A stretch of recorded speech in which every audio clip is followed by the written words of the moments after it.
And good evening. It looks like good night, but this is Tallinn, you know. I'm very happy that we are all here and that we will have now an opportunity to talk with our guest, Mr. Michael Cerenzie. And I think that instead of me doing an intro, you should better say a few words about yourself, and then we will get going.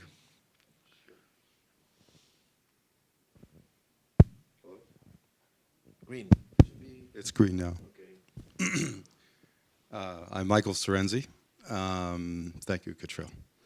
I'm from Canada. I grew up in a small town, Northern Ontario, and moved to Toronto when I was about 17. I grew up on the films of Martin Scorsese and Francis Ford Coppola and the likes, Robert Altman. And where I grew up was about 8.5 hours north of Toronto, in a very rural setting in a steel mill town. And my dreams were to work with these kind of filmmakers and the actors that went along with it. So the Al Pacinos, the Robert De Niros, the Marlon Brandos. I moved to Toronto. Within a few months, I realized that Toronto wasn't the center of the universe. And within a year, I had found my way to New York, where I studied with a wonderful acting teacher who just passed away named William Esper. And Bill had studied and taught with Sandy Meisner at the Neighborhood Playhouse for about 20 years before creating Rutgers Mason School, Gross of the Arts.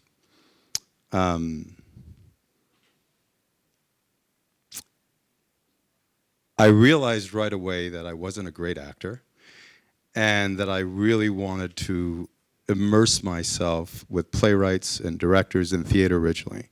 So I found my way into a place called the Ensemble Studio, which was a one-act forum, where Arthur Miller and Horton Foote, Joyce Carol Oates, David Mamet, John Shanley were still doing one-act plays before they went to long form. I got in as an intern. I was lucky enough to become the associate producer, and within 2 years in New York, I won an Obie Award producing off-Broadway with those playwrights.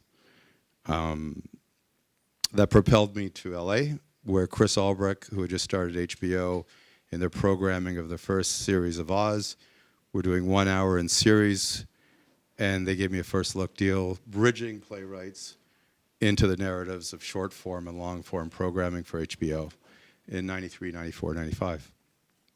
I thought that was a foolish waste of time. I wanted to work with filmmakers. He told me I was at the epicenter of creativity for television for the next 30 years. I should have listened to him. Instead, I created a film company, and that film company was called Unity Productions. I was 32 years old at the time, and I felt that I was too old because I hadn't started 10 years earlier. My father wasn't a chairman of a studio or head of an agency. I didn't come from a trust fund.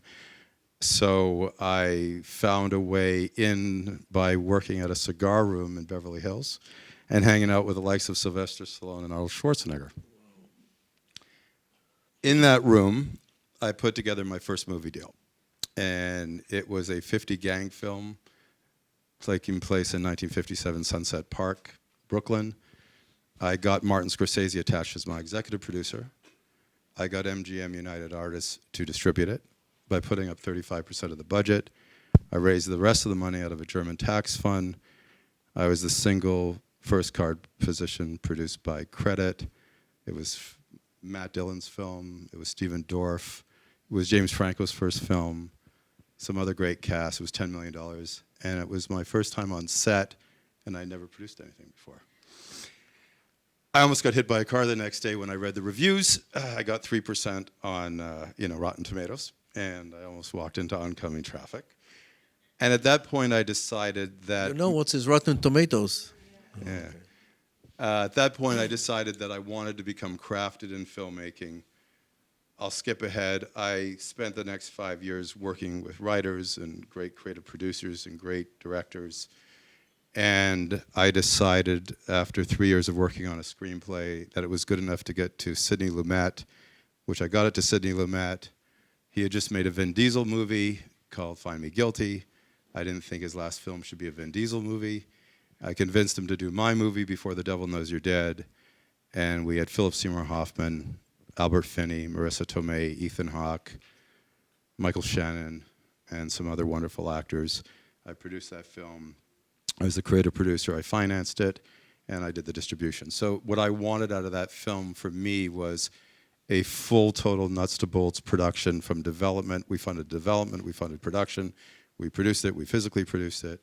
And it was the best experience of my life. So after all this career and so on, you decided, I guess, to go into how to produce globally and to venture out of North America, and which brings you to Estonia, which is also a question, why Estonia, but maybe you'll answer. I'm all for it, don't misunderstand me. And the question is, why you decided to actually come out of some sort of a comfort zone of North America and especially Canada with its public funding and all of that? So after a successful career, which did become successful, I actually moved to Tokyo before I returned to Canada. And I left the film business. I decided I wanted to see if there was fluidity in my creativity. And I went into creating a cross-border development company. So we went into 22 different countries doing construction development, light and heavy rail, banking, and so forth. My mother got ill, which forced me to return to Toronto a few years ago, and she recovered from that, and she's going to be 90 next month.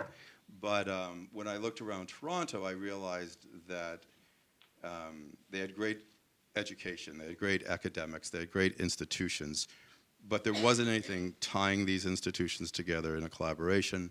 I didn't feel that we had the infrastructure because of the demand of what was coming from a production standpoint globally. I think a lot of you know that about 4 years ago we were doing about 40 billion USD a year. We're doing over 100 billion USD a year in global production.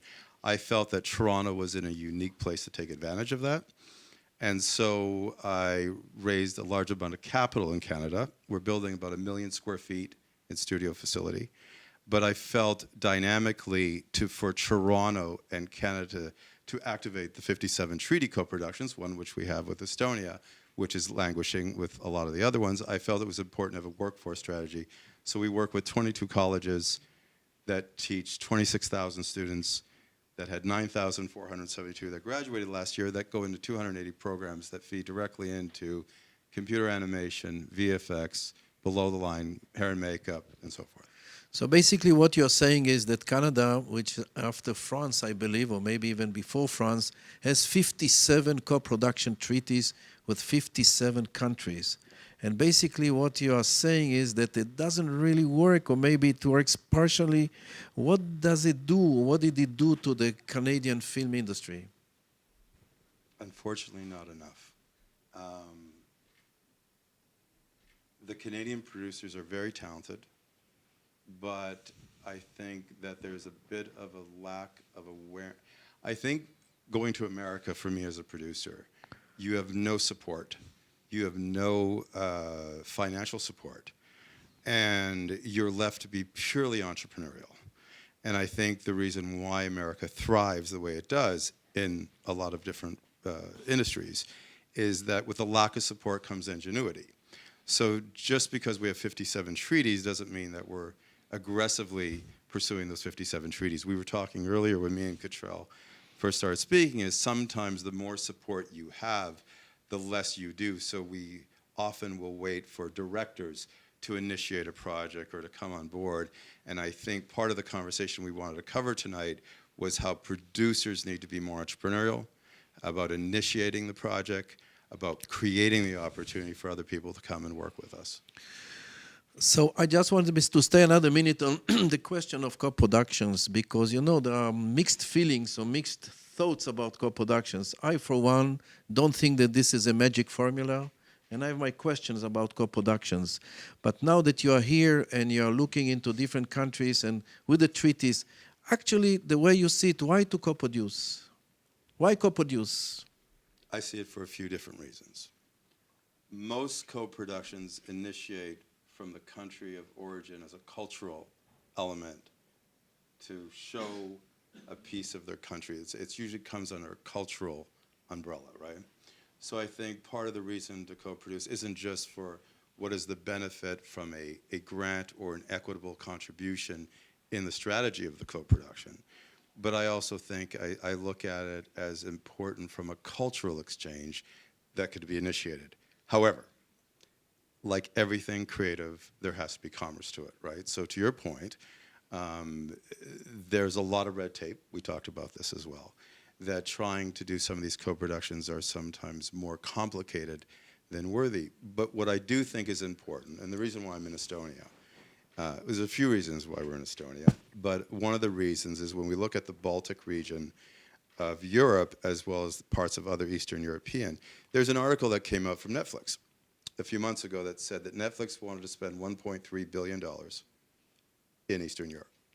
And part of the reason they need to do this is so that they can keep up with their desire to be present in these countries as an online streaming service.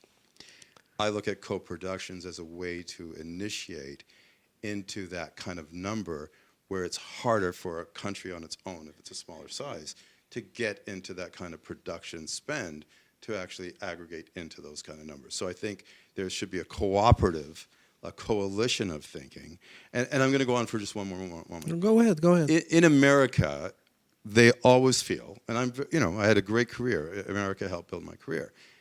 There's 300 and some million people. So Canadians, I'll give you an example, feel this inertia that we're only 10% of the populace of America, so that we can't create on the same level. And if we do, it should only be in Français, which is my first language. Or if we do, we should mimic what the Brits do. So we do a watered-down version of what the Brits do, or watered-down version of what's being programmed in the US. So here's where co-production comes in, from my mind, returning to Canada. If you look at Canada in cooperation with the 57 treaties, we're the giant.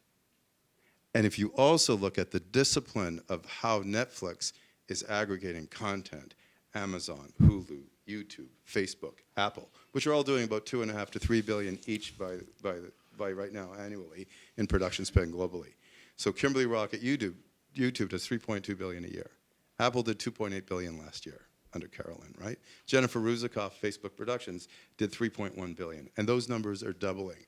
If you're looking from a content aggregation, a content production standpoint, I believe that Europe, the EU, South America, Canada, and the partners that fall within most of the treaties that are represented here, the 70 countries or so that are here, have an advantage position to be thinking about how can we be aggregating content for them to distribute, instead of thinking it's an overwhelming idea and how to get started. So now that you describe the map and so on, let's go for 1 minute to the content. So you say Canada could be a giant because 57 and so on, and there is public funding and so on. Maybe it creates a certain laziness with the Canadian producers, and maybe also in some other countries and so on.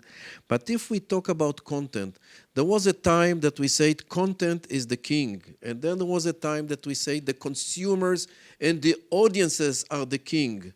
Now we are in a crossroad. Mm-hmm. It's not the first time for the cinema altogether. Mm-hmm. And the question is really in terms of content.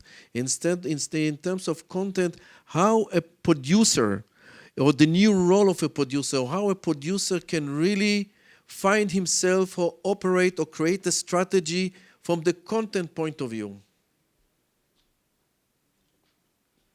It's like music, right? No, music went where now you can get, 3 people can listen to just that one song, and there's an audience for it, right? So I think you have to look at content in a few different ways. What's the level of the production spend that you're putting into the creation of the content? Has to be a discipline that producers, I think, fundamentally need to understand. When you're developing a story, when you're developing narrative, and you're looking at the type of story you're trying to tell, and then the type of talent that's available, the region that's available to you, right? Because not everyone could travel, not everyone could, move around, and so there could be a limitation. I think there needs to be more of a understanding on what level of content, in the sense of the production even, is it digital? Does it have to be on film? What's your end distribution means and model? Is it Quibi? Is it a short form mobile position, right? I think we have to educate ourselves more, and I think to your point about producers and inertia, just to answer that a little bit, in Canada, they're fantastic producers. The problem, the challenge I think Canadians have, specifically I want to answer that, is that $2 billion a year gets done in Ontario in production, just to give you some idea. 848 million of that is Canadian content, okay? So it's done as Canadian. 1.2 billion gets imported from America's service.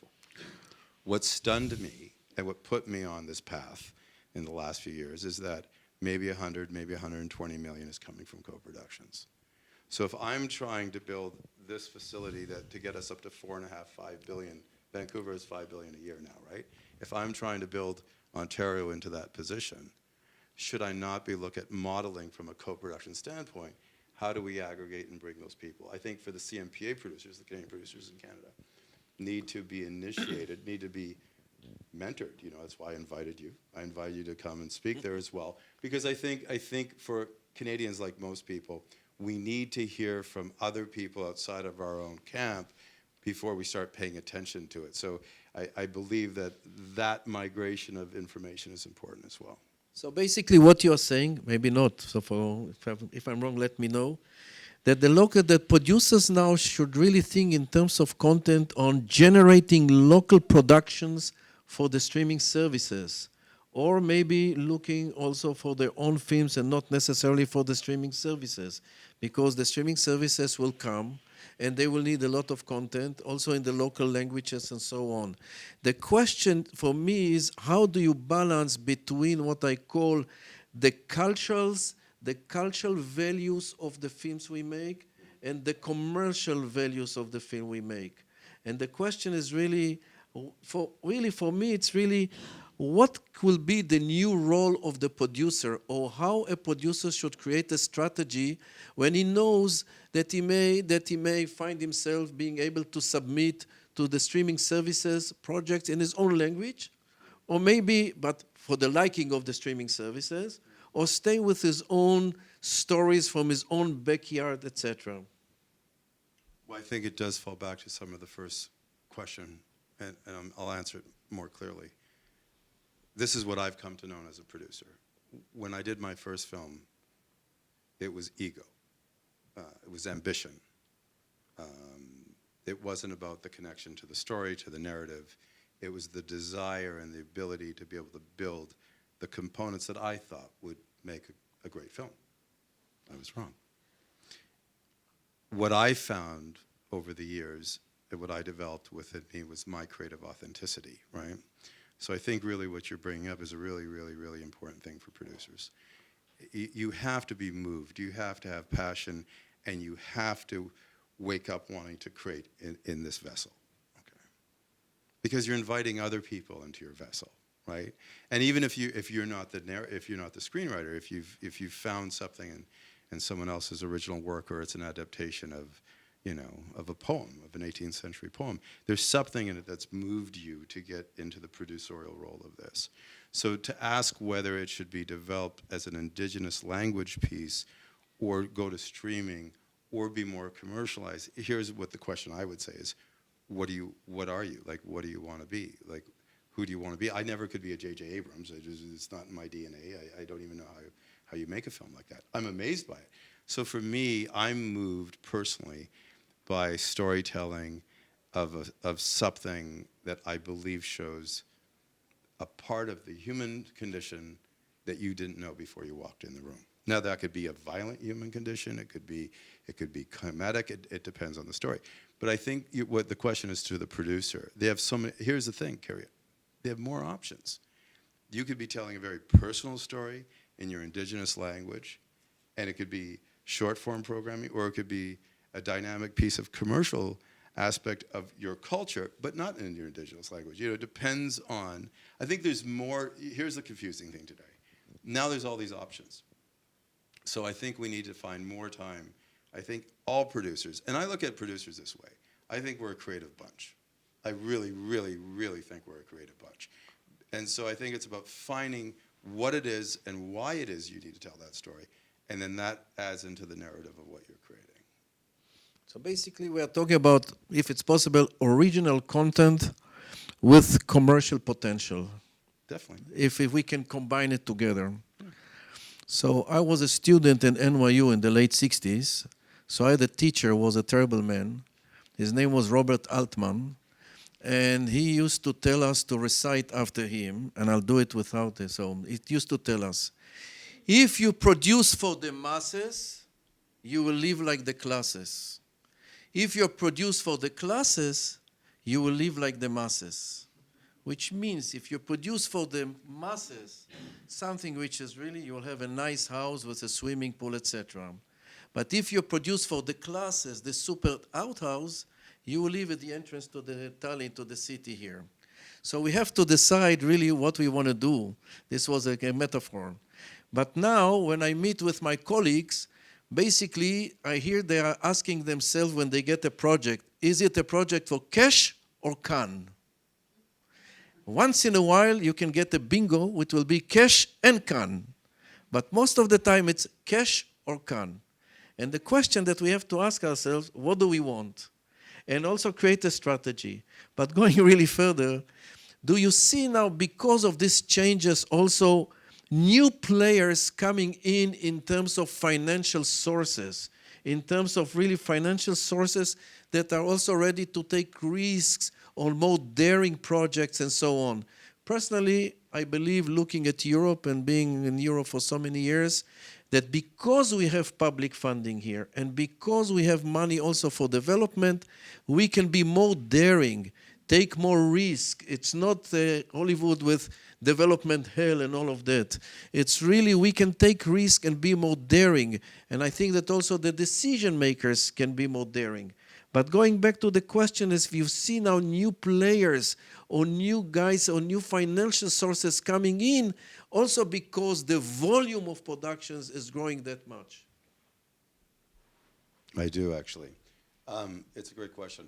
In Canada alone, there are some very, very now successful funds, both debt funds and equity debt mixed funds in Toronto and in Vancouver that have had enormous success. There's one in Toronto that also finances Bronze Studios, and they actually directly invested in the Joker, right?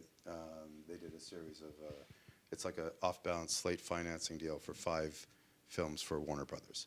Very successful group, very smart. We're seeing more people. I'm finding a lot of people in London, in New York, in Singapore, through the Middle East, that are definitely coming into the market. Why?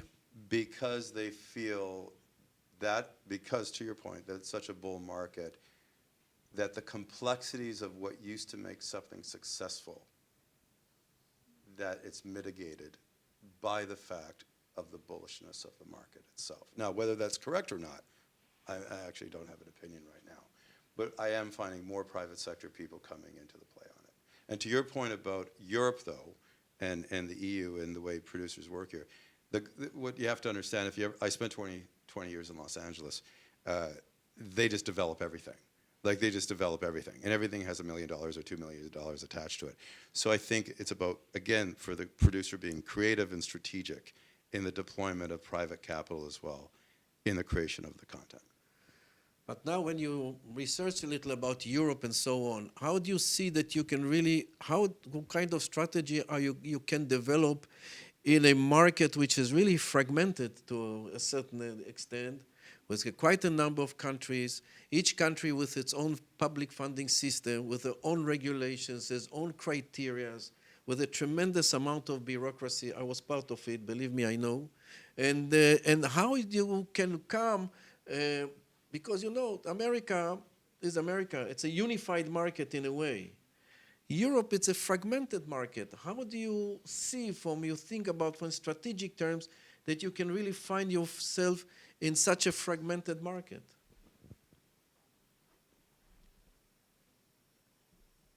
America was hard for me.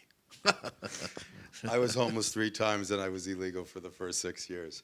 So it was a tough market. The way I approach the co-production strategy of what I want to do is looking at the type of countries that feed also into my narrative interest. So there's a creative part of me that works from it. Then I also look at certain countries. Estonia is a very good example. When I look at a country like Estonia that is doing things, that it has an effort in it, with the film festival, with the people here, and what they're approaching, and also from a technological standpoint and what they're doing even in how they're looking at their immigration policies. I look at countries that I could spend time in and say, can this be an anchor silo? Can this be an element for me to build foundationally on what I want to do in the future? So like here's my answer to that. You need to put time into it. You need to do research in it. And you have to be willing. This is the role of the producer, right? You have to have tenacity. If you don't have tenacity, you're in the wrong gig. Like if there's, people say, Mike, you made a lot of money in the movie business. Oh yeah, you have a quote gets up to $1 million, but you make that quote once every 4.5 years, and by the time you get paid, you probably owe another $500,000. Like, you have to love what you do, and you have to find that there's something that motivates you to do it. So here's the thing: there's hurdles in what you're saying, but my feeling is it's kind of like the bumblebee theory. If it matters enough to you, you'll spend the time to do the research, figure out who you want to work with, where you want to work with. It's not that hard to figure out from the film institutes in those countries that generate the type of producers, directors, and filmmakers you want to work with. It's not that difficult to find out what movies are being generated out of there with the type of people that you want to work with. It's a collaboration. I do actually believe that it's a collaborative effort that still works. I think that all of us have gotten a little too spoiled. I think all of us have gotten too a little lazy, and we hear these rumors, we hear these myths that this person sold this show to HBO or this person sold to Netflix. Here's the funny thing I don't understand about it with the Netflix. I think Netflix is great. It's a very interesting company. But it only makes up 14.6% of the global spend in production. So we're ignoring all these other companies, and a lot of them are streaming companies. Like, Kevin Mayer is a dear friend of mine, and he's the new head of Disney Plus. And this gentleman was part of a strategic team for Bob Iger, who, thought they should buy Pixar, and thought they should buy Marvel, and thought they should buy Lucasfilm, and then thought they should buy Fox, and then thought they should take everything off the shelf and create their own shelf. So there's things that we could be looking at. You got to study this. You got to study Quibi. You got to understand, if you're starting out, are you trying to do something on YouTube? They're spending $3 billion a year. Find your medium, right? Find your medium and find the people that you want to work with, and invest in it. That's my way. In your opinion, which film will stay, will have a life, and where? Because this is a big question in Europe, as you know. The whole 36, I think, countries of the European Union produce together more than 1,600 feature films a year. There's definitely a sense of a glut. I think that personally, being a little from the outside, eventually we may sink in this glut. And the question is really, which film will have a life and where? And remember that many of the films, or most of them, are not in English, which is, again, a question. If we look now globally, and if we go back to how to produce globally, which was the main question of our meeting this evening. The whole world is being recast right now from a global production standpoint. In the next 3 to 5 years, the studios and facilities that are built in these areas are going to dictate at great length the success of those regions. So partly, believe it or not, is an infrastructure conversation, which then ties into a workforce strategy that has to be prevalent to get something made. Yeah, we'll touch on it in a minute. Yeah. But to answer your question,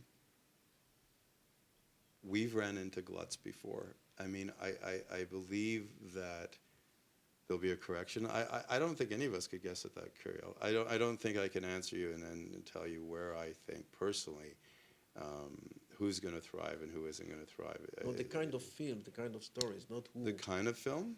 Yeah. Which films, you believe will stay, Personal. may have a life? Personal. Personal. Personal. Okay. More character-driven, or what? I think more personal. I think people want to be connected. I think they feel there's a disconnection in the main media and consumption of what Hollywood is putting out. You know, it's kind of like Off-Broadway was created in the 60s, right, because of the over-commercialization of Broadway, right, theater. We look for the same thing in music, right? Whenever something over-commercializes, we look at how do we connect back to our humanity and how we commit back to something that is more meaningful. I think that's where it'll go. So the way we see the future, if we understand the future, we may run to what we are running already now, and I think here in the Baltic countries you feel it actually quite strong from what I know, from what I understand, and this is the shortage of manpower, and especially the skilled people in the below the line. The below the line crews are now high in demand. And the question is, when you now, with your company and with your organization and thinking about venturing into Europe, how do you see dealing with the fact that we are short with gaffers and with grips and with production designers and set dressers and all the below the line guys? And I don't know if we can really reach the moment or really speed it up in a way that we will be able to answer the amount or the volume of production. What we did, so if we were only building 200,000 square feet in Toronto, we're building 1.2, 1.5 million. We realized automatically we needed a workforce strategy. I'll tell you what we did. So we got 22 colleges together, which created about 9,000 graduates a year that come into that program. One of my partners and my CEO is in the audience, Jeff Melanson. He runs and designs our workforce strategy. He could actually explain this much better than I. But we work with Toronto School Board. We work literally with the school board, K through 12, graduates coming out of grade 12 without an education. So we're not just looking to post-secondary. We looked at infrastructure, we looked at the construction unions, and we looked at the drywallers and the plumbers and the electricians for people who were looking for an opportunity in a different field or to make extra income.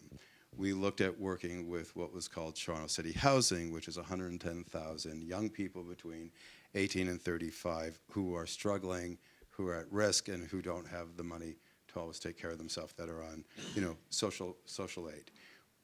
Our strategy was to look at every group of people that possibly could be brought in and trained.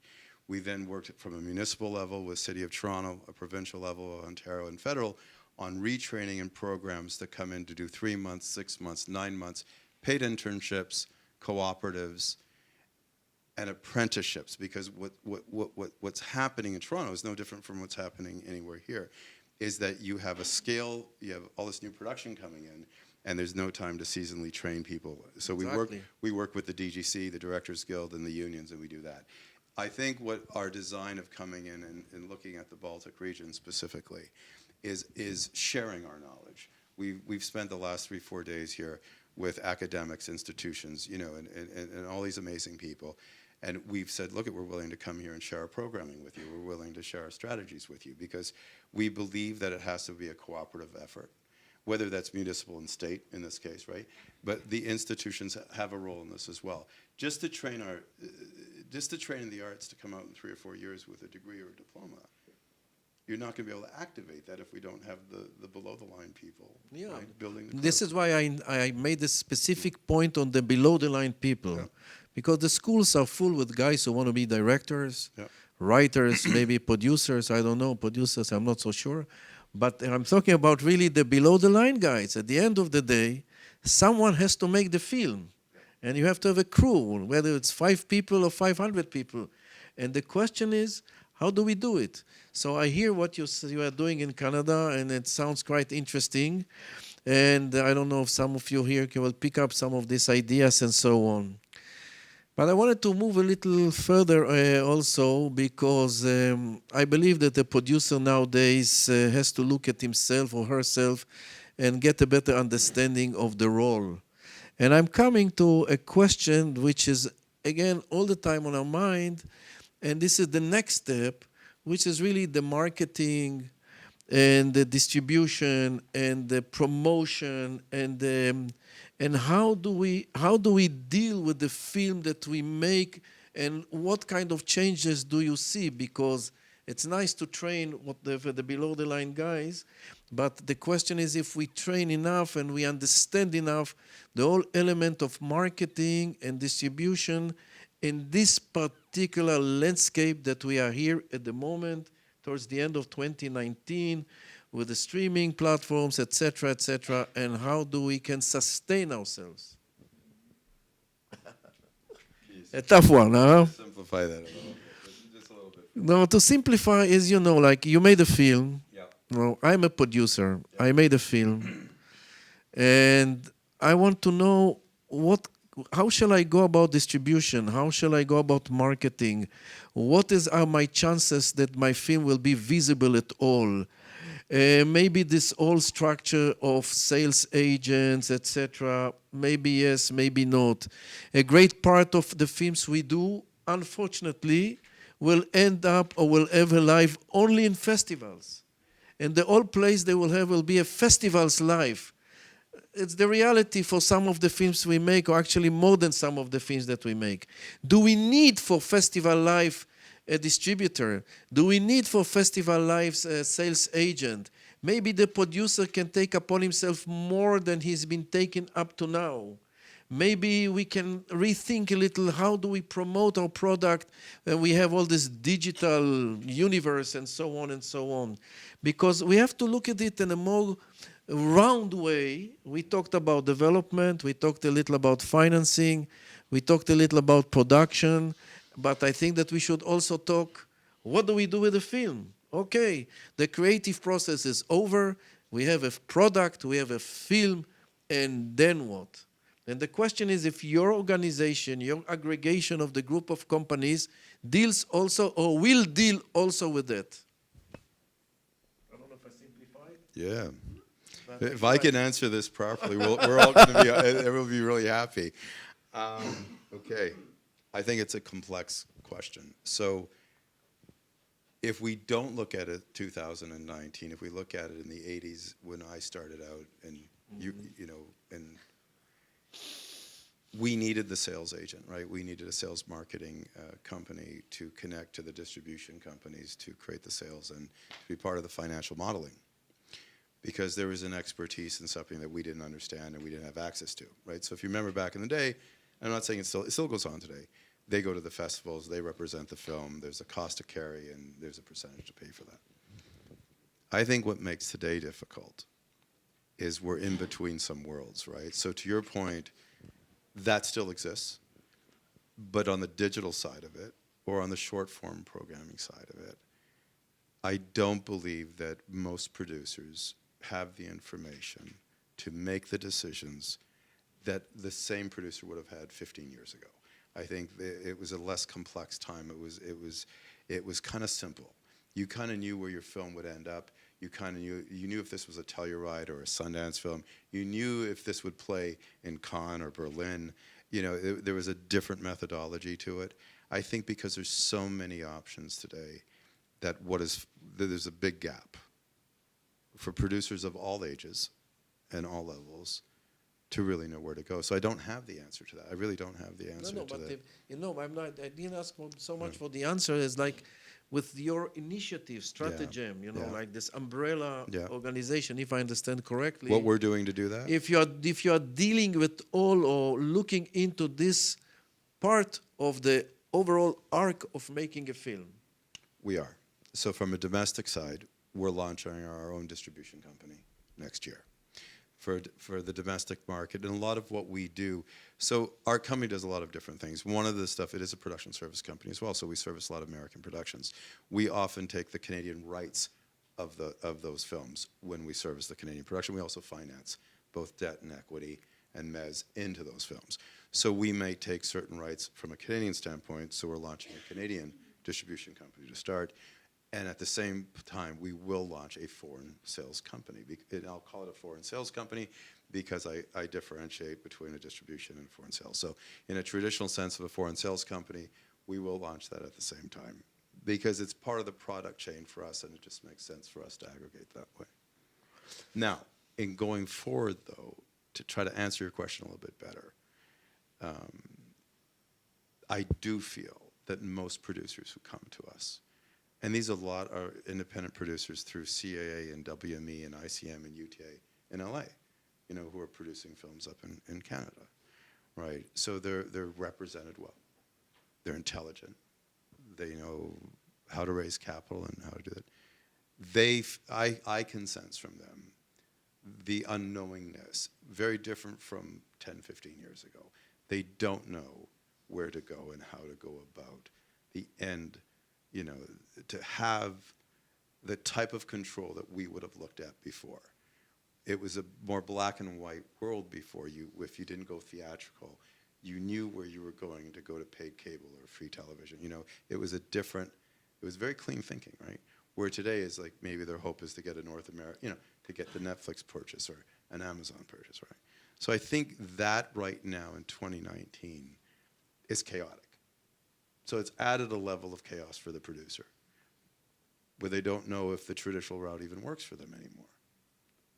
So, sorry, I don't have it. I really. No, it's a very good one. I'm going to tell you Robert Altman's story later on. No, the Robert Altman, I can give you some more phrases of him. But the thing is really, because the point was really about the new role of the producer, because the producer, the traditional role of the producer, may change or may be modified because of the reality of the market. Okay, I'll answer it this way. Because, I come from a country in which more than half of all the feature films are distributed by the producers. And they're doing a great job. And some of them also make very nice money, because if they are also the distributors, they also are entitled to distribution fee, etc., etc., etc. So the question is really about the new role of the producer, or how the producer is going to adjust to these realities. Then he should learn it. Okay. Or she should learn.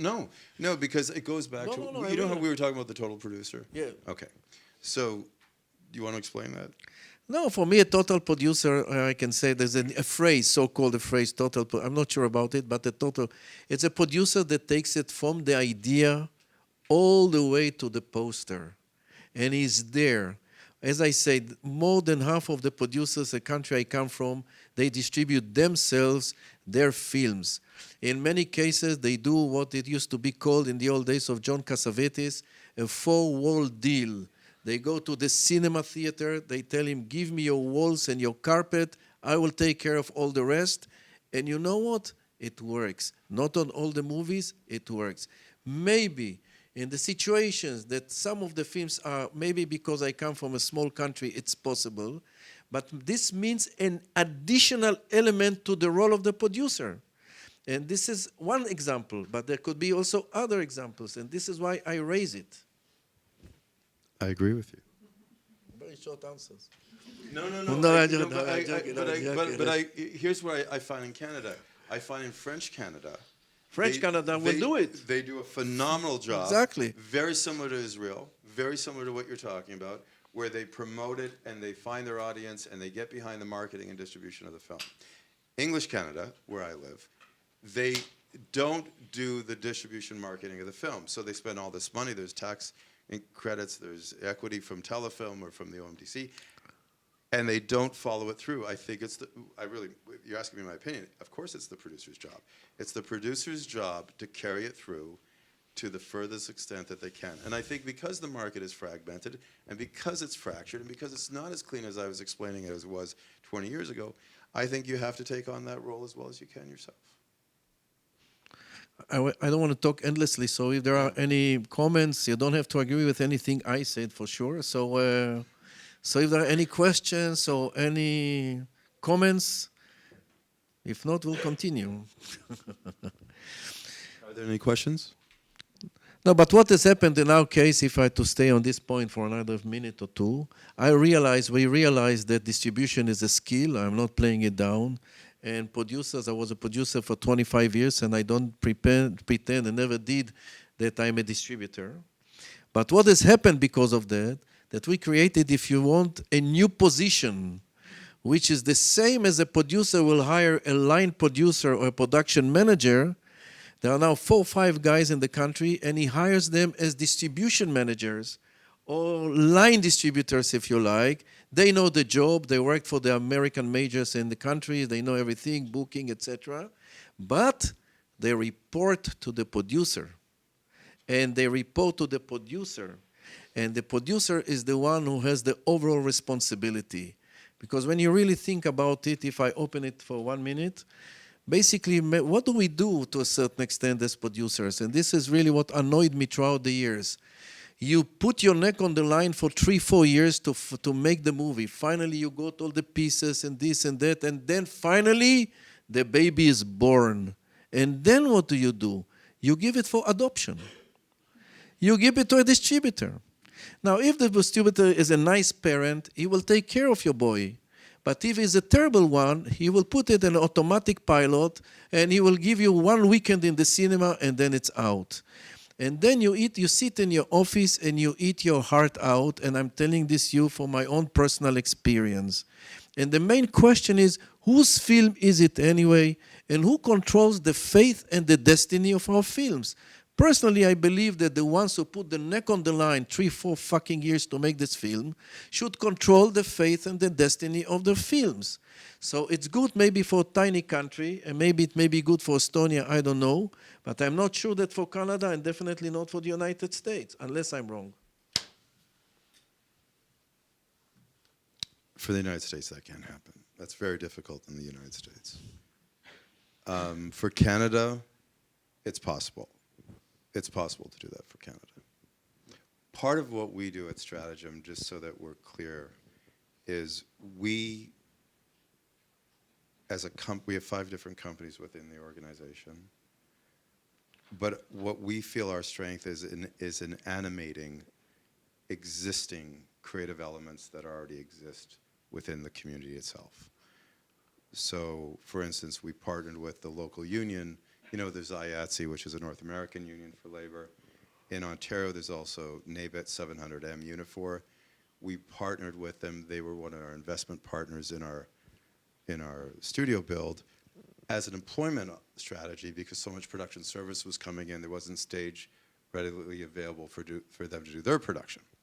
So it was a way to enhance strategy for local Canadian content, indigenous content to still flourish. The 22 colleges were there. We wanted to find a way to enhance that and deploy them and create an internship program and a paid internship program and an apprenticeship program so that they found their way to the set. So instead of just the first 5 or 10% of the people who could do it, everyone had a chance to find employment and strategy to grow, you know, the depth of the unions and the talent in the city, in the province. With what you're talking about on marketing and distribution, the reason why we're launching the company to do the sales and distribution, Canada and the foreign sales, is what we've done in studios, the same thing.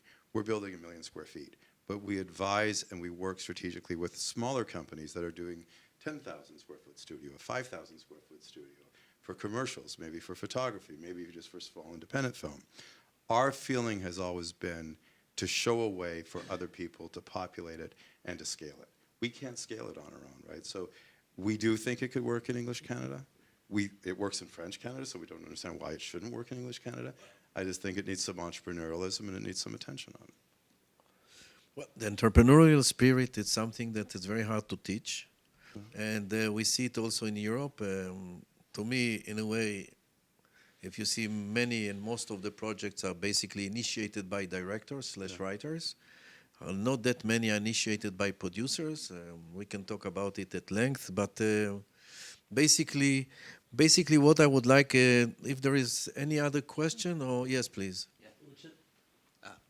So, it's a very different world from one where you can go to a cigar room where people hang out, make the contacts, and then just with balls and brains make something happen.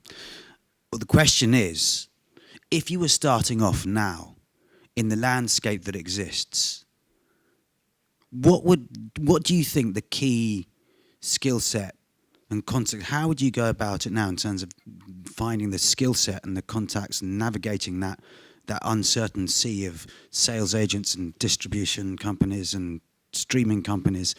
How would you start off with the sort of experience that you've got, but putting yourself in a position where you had none of that, but you were seeing it with fresh eyes? How would you start? Where would you start? Well, the part of the story I left out was I studied how Hollywood worked for 5 years. So by the time I ended up in the cigar room, I understood how financial models worked and how budgets worked. Let alone I wasn't on a set, but I understood. My thing has always been doing your homework. If I'm attracted to it, I worked with Robert Altman on a Horton Foote play that we adapted called The Widow Clare. We were in pre-production when he passed away, actually, because he did Prairie Home Companion first. My approach has been this. What type of narrative would get that filmmaker to work with me? This is how I worked. When I wanted Martin Scorsese to be the executive producer of my movie, I knew there was a design there. It was a 50s gang film that took place in Sunset Park, Brooklyn. I used relativity. I used narrative attachment. When I wanted Lumet, I studied him for 2.5 years before the meeting. You have to craft yourself in the decision. So it's going to come down to tenacity. I'm just going to say to you, why does a guy stay in a country 6 years illegally, working as a busboy? It sounds great. You walked in a shop, smoked a cigar, made a deal. Sounds great. It's not the play, right? The play is, I wanted to make movies with these guys. My journal, what I wrote was I want to work with Scorsese, Robert Altman, Sidney Lumet. I worked with them from a kid from nowhere. So it's like coming from Estonia. It's no different. Where I come from, it's no different. And I do agree with something that you're saying, Cuccio, that ties into this. I'm mystified. If you're a creative producer, I think what happens in producing is people think it's easy. And I think you're going to make a bunch of money. And you're going to go to these festivals, it's going to be sexy. They see guys like you and they say, hey, I want to be like that when I grow up. And no, I'm being serious, and they want to see it's a life, right? But making a film is 3.5 years of the hardest work you're going to do, to walk 1 or 2 red carpets, and then, to your point, give your child away. So my advice is, you need to know that you want to do this more than anything in the planet. Then you need to dedicate yourself to that idea of what differentiates you to get that done. So to your question, I'm not from Estonia, right? I'm not from Tallinn or Tartu, so I wouldn't know how someone here actually feels. But if you saw where I'm from, it's actually no different.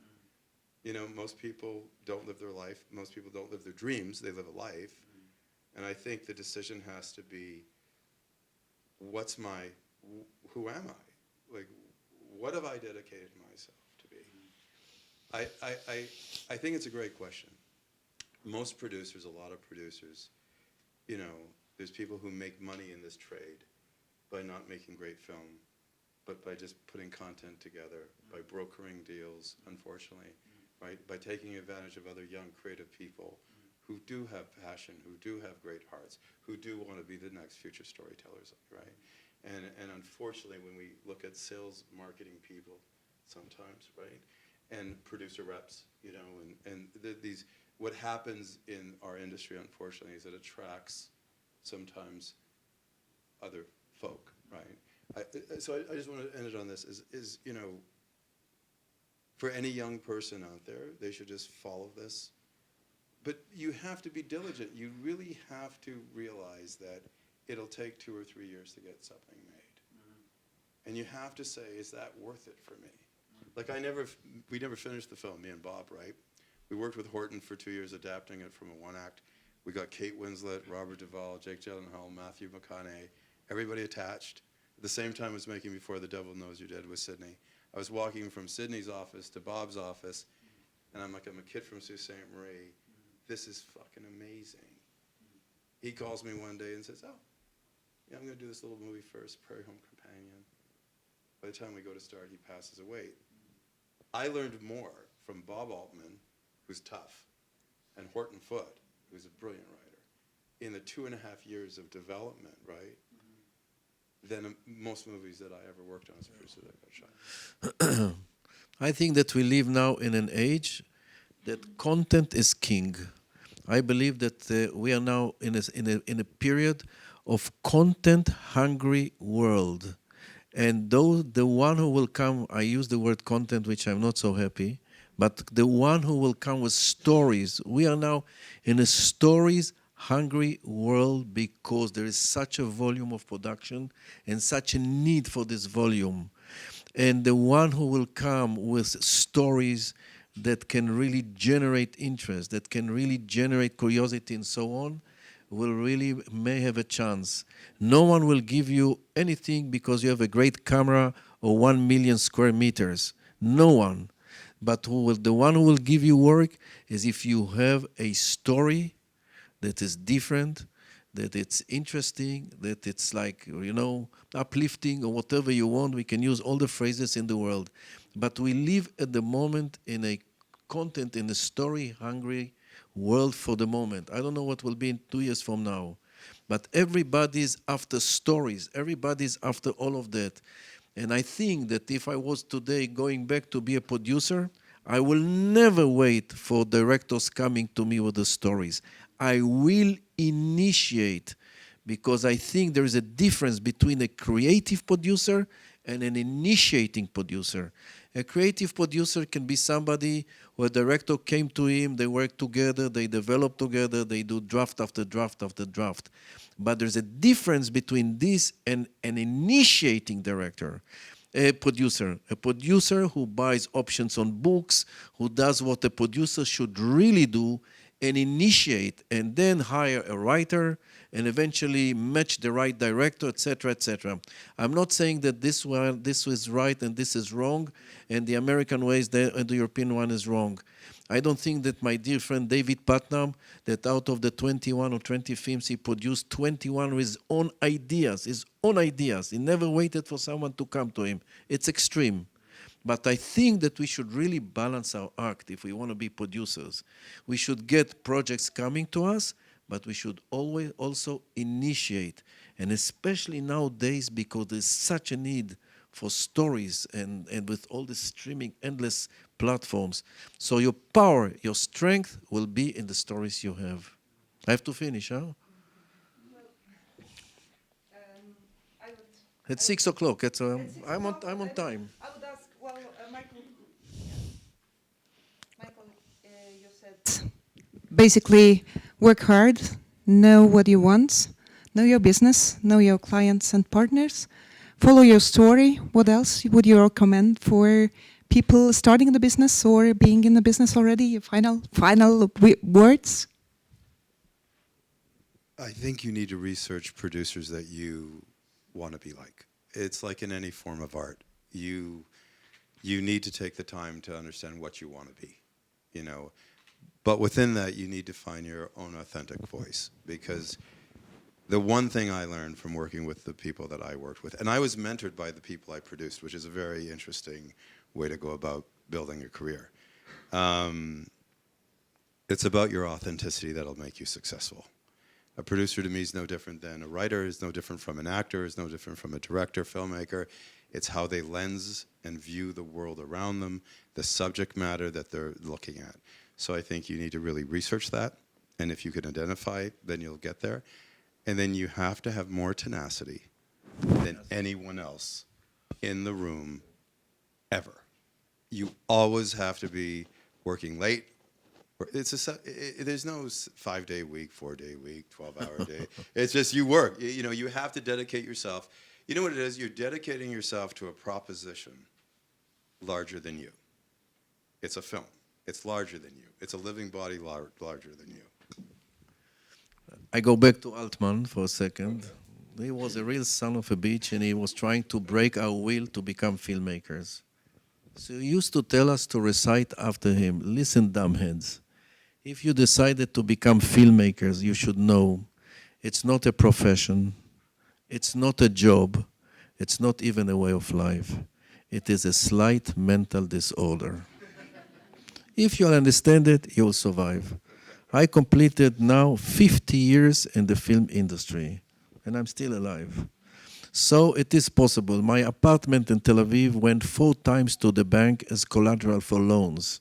At the age of 65, I got finally my apartment back. I can tell you endless stories, but it is about tenacity and about will. And I'll just finish with what I always used to tell myself in the low poor moments, which we all have. You know the story about this very old, very poor guy who had only $2 left in his pocket. With $1, he bought bread, and with the other dollar, he bought a flower. And we are the ones who provide the flower, and it's a great privilege.